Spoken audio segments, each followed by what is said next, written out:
بسم اللہ الرحمن الرحیم۔ السلام علیکم محترم سامعین اور عزیز طلبہ کرام، امید کرتا ہوں کہ آپ تمام احباب خیر و عافیت سے ہوں گے۔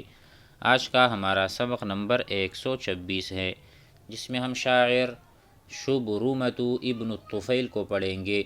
ان کے اشعار ہیں، آئیے اسے پڑھتے ہیں اور سمجھتے ہیں۔ وقال شبرمہ ابن الطفیل لعمری لریم عند باب ابن محرز أغن عليه اليارقان مشوف أحب إليكم من بيوت عمادها سيوف وأرماح لهن حفيف أقول لفتيان ضرار أبوهم ونحن بصحراء الطعان وقوف أقيموا صدور الخيل إن نفوسكم لميقات يوم ما لهن خلوف۔ ترجمہ کرتے ہیں، شبرمہ کہتا ہے، لعمری میری عمر کی قسم، لعمری اس سے عربی میں قسم کانا مراد ہوتا ہے۔ لریم عند باب ابن، ریم کہتے ہیں سفید خالص ہرن، یہاں اس سے خوبصورت عورت مراد ہے۔ لعمری میری عمر کی قسم کہ ابن محرز کے دروازے کے پاس گنگنانے والی خوبصورت عورت جس کے پاس 2 صاف اور سنہرے کنگن ہوں۔ لریم خوبصورت عورت، عند باب ابن محرزی جو ابن محرز کے دروازے کے پاس ہے۔ اغن علیہ الیارقان، یارقان سواران کنگن، اغن بمعنی زیادہ گنگنانے والی، ہم عربی میں کہتے ہیں تغنا یتغنا، تغنا وہ گانا گاتا ہے یا گنگناتا ہے، تو اغن علیہ الیارقان مشوف، مشوف صاف یعنی خوبصورت کنگن اس خوبصورت عورت کے پاس ہے، تو میری عمر کی قسم۔ احب الیکم من بیوت عمادها، وہ جو کنگن ہیں وہ تمہیں زیادہ پسند ہیں، تم کو ایسے گھروں سے زیادہ محبوب ہیں وہ کنگن جن کے ستون تلواریں اور ایسے نیزے ہوں جن کے لیے جھنکار ہو۔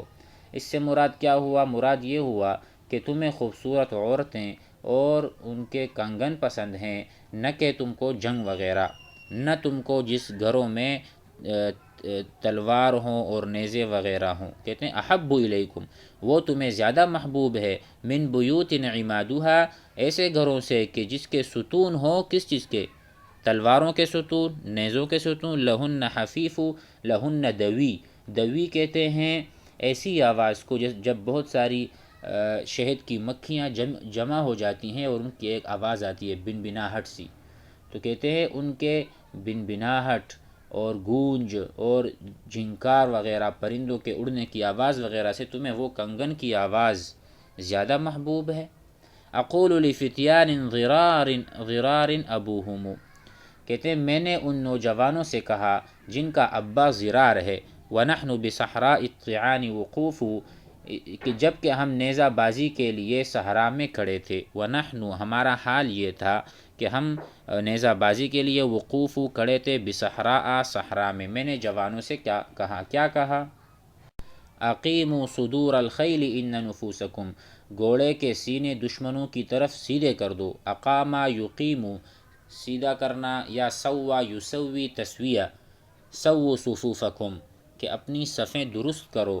صدور الخیلی، یہاں پر صدور صدر ہے سینہ، گھوڑوں کے سینوں کو بالکل سامنے کرو دشمن کے۔ ان نفوسکم لمیقات یوم ما لہن خلوف، کیوں سیدھا کرو؟ کیونکہ تمہاری جانیں ان نفوسکم ایک طے شدہ دن کے لیے مقرر ہیں، لمیقات یوم، میقات ایک وقت مقرر کے لیے تمہارے نفوس ہیں، ما لہن خلوف کیونکہ وہ اس سے پیچھے نہیں رہ سکتی، موت تو آئے گی، موت ایک فیصلہ ہے اٹل، وہ آگے پیچھے نہیں ہوتا، لہذا یہاں پر بہادری دکھاؤ، یہاں پر اپنے گھوڑوں کو آگے دوڑاؤ۔ مزید آگے پڑھتے ہیں، وقال قبیصۃ بن جابر بنیی ہیضم ہوجدتمانی بطیا بالمحاولة احتیالی وعاجمت الامور وعاجمتنی كأني كنت في الأمم الخوالي فلسنا من بني جداء بكر ولكننا بنو جد النقال تفرى بيضها عنا فكنا بني الأجلاد منها والرمال لنا الحسنان من إن وسلمى وشرقياهما غير انتحال وتيماء التي من عهد عاد حميناها بأطراف العوالي۔ یہ یہاں پر کہہ رہی ہے قبیصہ بن جابر، بنیی اے میرے بیٹو، یا بنیی حیزم اے حیزم کے دو بیٹو، ہوجدتمانی کیا تم نے بوقت عزم مجھ کو یعنی میری تدبیر کو سست پایا، وجدت میں نے پایا، وجدتا آپ نے پایا، ہوا وجدا اس نے پایا، تو کیا آپ دونوں نے مجھے پایا بطیًا سست رفتار، بالمحاولۃ احتیالی جب میں حیلے کی کوشش کر رہی تھی یا کر رہا تھا۔ تو کہتے ہیں اے حیزم کے دو بیٹو، کیا تم نے بوقت عزم مجھ کو یعنی میری تدبیر کو سست پایا تھا؟ ٹھیک ہے، یہ ہوجدتمانی استفہام ہے، سوال ہو رہا ہے۔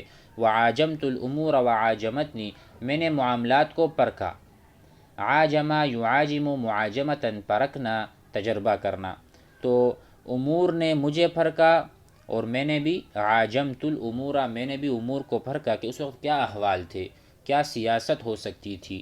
کأنی کنت فی الامم الخوالی میں نے جب جانچا گویا کہ میں گزشتہ قوموں میں رہا ہوں، اپنے تجربے کی وجہ سے میں نے اپنے آپ کو ایسے پایا۔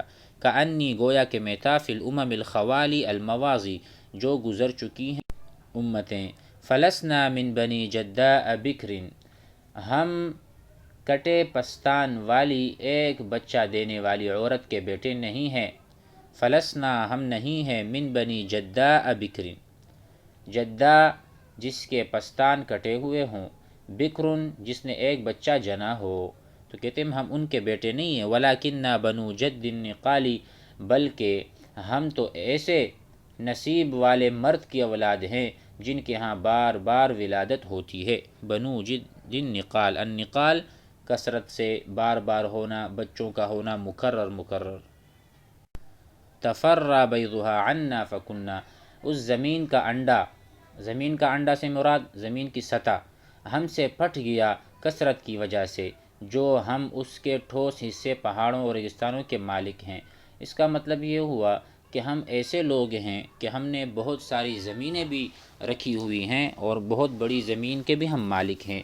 تفرّا تشققا ایک زمین سے بہت ساری زمینیں نکلیں، مراد کہ ہم نے اپنا جو احاطہ تھا، اپنا جو میدان تھا اس کو ہم نے وسیع کر دیا تھا۔ فَكُنَّا بَنِي الْأَجْلَادِ مِنَّا وَالرِّمَالِ پہاڑوں کے بھی ہم بیٹے ہیں اور ریت کے بھی ہم بیٹے ہیں، یعنی ہم ریت صحرا پر بھی رہتے ہیں اور پہاڑی زمین، ریگستانی زمین سب پر ہماری حکومت ہے۔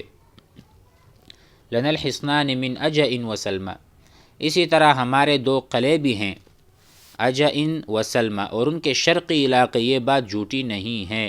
کہتے ہیں اجئن و سلمہ یہ دو ہمارے لیے حصن ہیں، ہمارے بڑے بڑے قلعے ہیں، وشرقیاہما غیر انتحالی ہم یہ دعویٰ جو کر رہے ہیں یہ بالکل صحیح دعویٰ ہے، غیر انتحالی، اور یہ اس میں کوئی جھوٹ نہیں، ہم کوئی جھوٹ یعنی غلط بیانی نہیں کر رہے، بلکہ یہ مؤکد عمل ہے یا مؤکد میں بتا رہا ہوں۔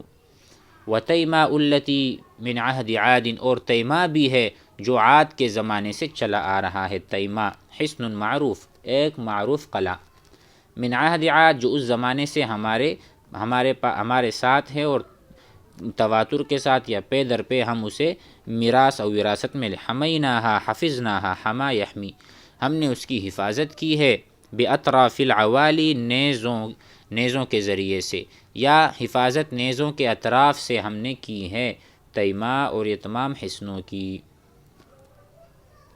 وقال سالم بن وابصة یا ایہا المتحلی غیر شیمته ومن سجیته الاکثار والملق علیک بالقصد فیما انت فاعله ان التخلق یأتی دونہ الخلق۔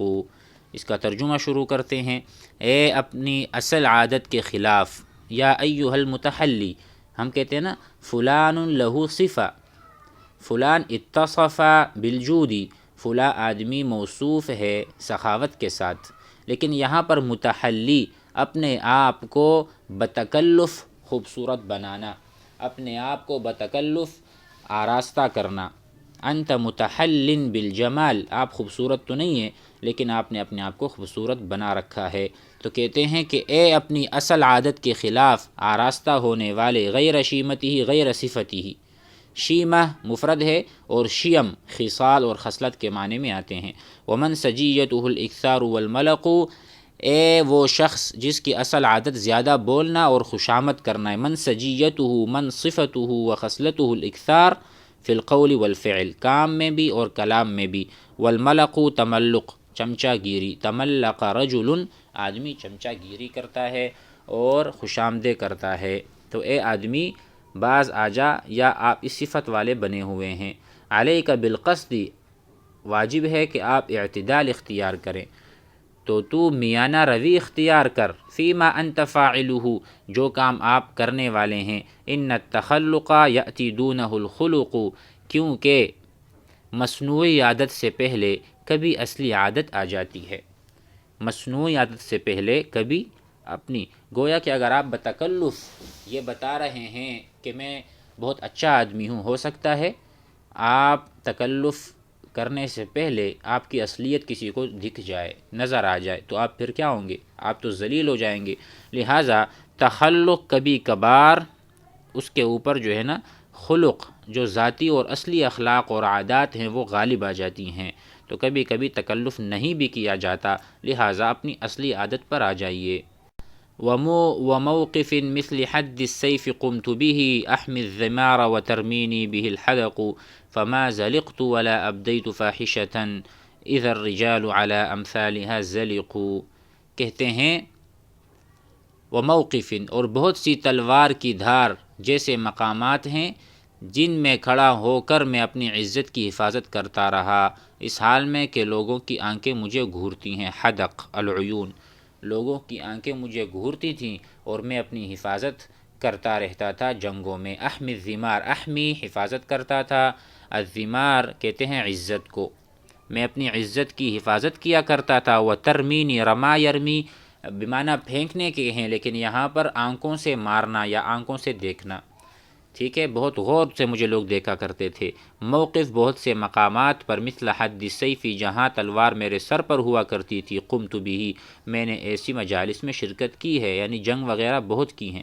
فما زلقت ولا ابدیت فاحشة، چنانچہ نہ میں پھسلا، زلقا یزلقو، ان زلقا ینزلقو، پھسلنا، ان زلق الرجل فی الوحل، آدمی کیچڑ میں پھسل گیا، الوحل کیچڑ، ان زلقا فی الوحل، تو فما زلقت، نہ میں پھسلا ہوں، ولا ابدیت فاحشة، اور نہ کوئی فحاشی میں نے ظاہر کی۔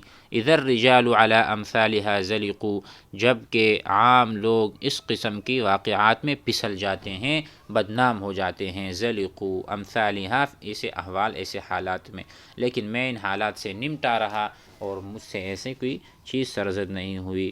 امید ہے کہ سبق احباب کو سمجھ میں آ گیا ہوگا۔ والسلام علیکم۔